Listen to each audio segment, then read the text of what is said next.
เขาจงพิสูจน์ส่องบวกส่องเท่ากับฮะตัวนี้เขาจะพิสูจน์ได้แล้วเนาะความจริงแล้วส่องบวกส่องเท่ากับสีแต่ว่าเขาจงพิสูจน์ว่าส่องบวกส่องเท่ากับฮะเขาจะพิสูจน์แบบใดก็จะพิสูจน์เนี่ยเราเพื่อเขาว่าส่องบวกส่องที่เท่ากับฮาเนาะตัวนี้เขาจะสังเกตเบิ่งว่าส่องบวกส่องเท่ากับสีแล้วเอาเกเลยเนาะจะส่องบวกส่องนี้เท่ากับฮะเอาได้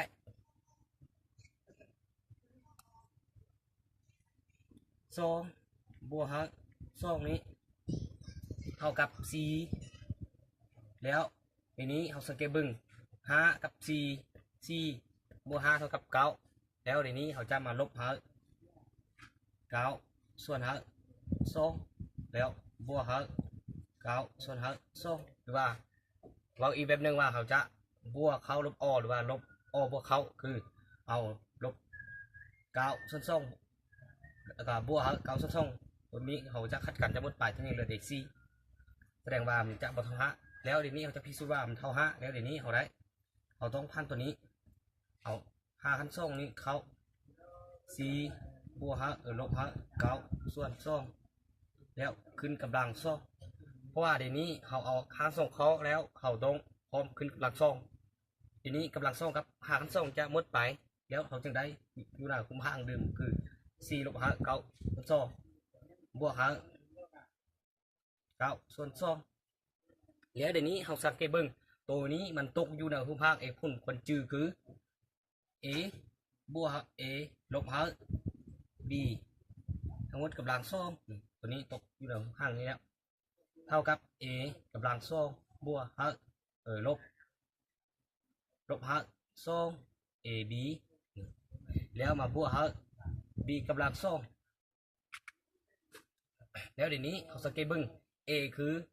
4 b คือ9ส่วน2เขาจับมาพันตัวนี้ตกอยู่ในหุ้มภาคเอกพุนคนจื้อตัวนี้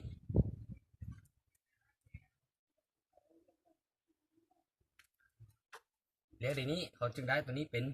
5ขั้น2ของ16 4ขึ้นกำลัง2จะได้เป็น16มาลบ2คูณa 4คูณ9ส่วน2ตัวนี้จะเป็น b แล้วมาบวก9ส่วน2ทั้งหมดกำลังแล้วมาบวก9ส่วนบวกตัวนี้นะแล้วเดี๋ยวนี้เขาได้5ขั้น2คง16ลบตัวนี้2กับ2จะหมดไปจะเหลือ4กับ9แสดงว่าทีนี้4 9 36แล้วมาบวก9ส่วน2กำลังขึ้น5ขั้น2แล้วมาบวก9ส่วน2ทีนี้เขาสังเกตบึง16ลบ36ยังเหลือลบ5ขั้น2คงลบบวก9ส่วน2กำลังแล้วมาบวก9ส่วนทีนี้ตกอยู่ในหุ้มห้างนี้แล้วเขาต้องสังเกตเบิ่งว่าลบนี้เขาจะให้เดียวเขาตกอยู่ในหุ้มห้างเงื่อนไขที่เข้ามาคือตัวนี้เนาะ2บวก2เท่ากับ5แล้วตัวนี้นี้เขาจะให้เดียวเพื่อให้ว่าตกอยู่ในหุ้มห้างเอกพุนคนจือคือหุ้มห้างเดิมตัวนี้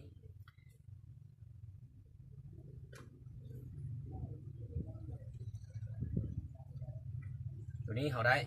2บวก2นี้เท่ากับทีนี้2โค้งเสาเขาได้คือเอา25ลบ45แล้วยังเหลือลบทีนี้จะได้เป็น25มาลบ45บวก9ส่วน2กำลังบวก9ส่วน2แล้วเดี๋ยวนี้เขาสังเกตเบื้องตัวนี้มันตกอยู่ในหุ้มห้างเอกพุนคนจือแล้วทีนี้25นี้เขาได้คือ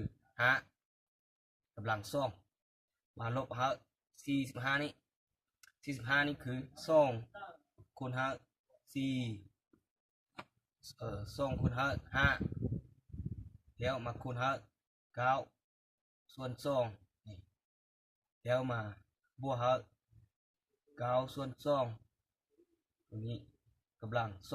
2แล้วมาบวก5 9ส่วน2ตัวนี้บวก5แล้วเดี๋ยวนี้สังเกตบึงตัวนี้มันตกอยู่ในหุ้มพังตัวนี้เมื่อ2คัด2จำ2คัด2หมดไปเหลือ5 9 45 5 25แล้วในนี้เขาสังเกตบึงตัวนี้เป็น A กำลัง2บวกลบ2 A B เดี๋ยวนี้ A มัน5 B คือ9ส่วน2แล้วเดี๋ยวนี้เขาได้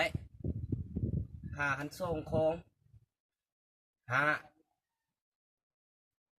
กำลัง2มาลบ5คูณ9บวก9ส่วน2กำลัง2บวก9ส่วน2นี่นี้มันตกอยู่ในพุ่มพังเอกพุ่นคนจืดแล้วเขาจะพันตัวนี้เป็น5ลบอย่าลืมเลยตัวนี้จะเป็นค่าลบเป็นยังเพราะตัวนี้ติดค่าลบ9ส่วน2ทั้งหมดกำลัง2มาบวก9ส่วน2แล้วเดี๋ยวนี้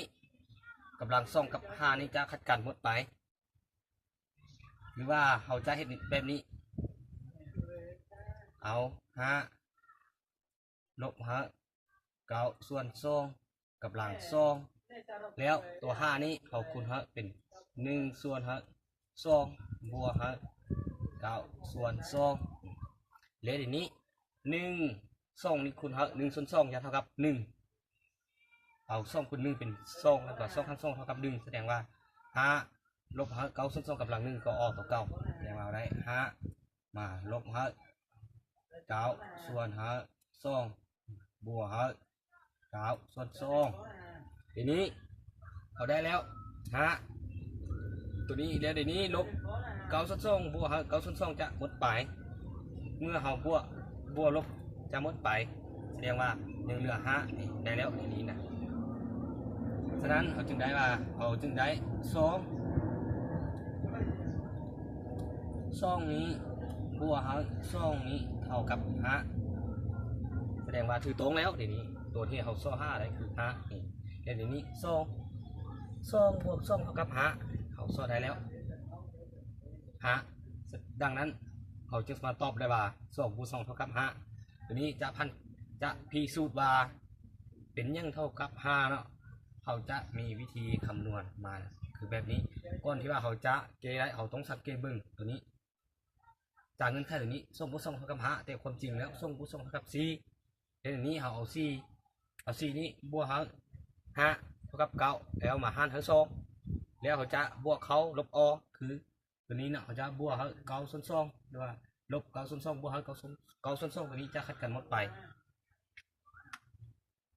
แล้วผ่านกันเกตัวนี้เนาะว่ายังบ่ได้ที่ว่ายังบอกเขาเจอหรือว่าค้างคาเจอบ่เขาเจอบ่ได้ก็คอมเมนต์มาทำได้หรือว่ามีวิธีอื่นก็เสวิธีเกนำกันเนาะเพื่อเลยเปลี่ยนความรู้นำกันว่าส่ง YouTube ของขับเจ้าคือ YouTube เนาะสามารถเข้าไปเบิ่งที่ YouTube ได้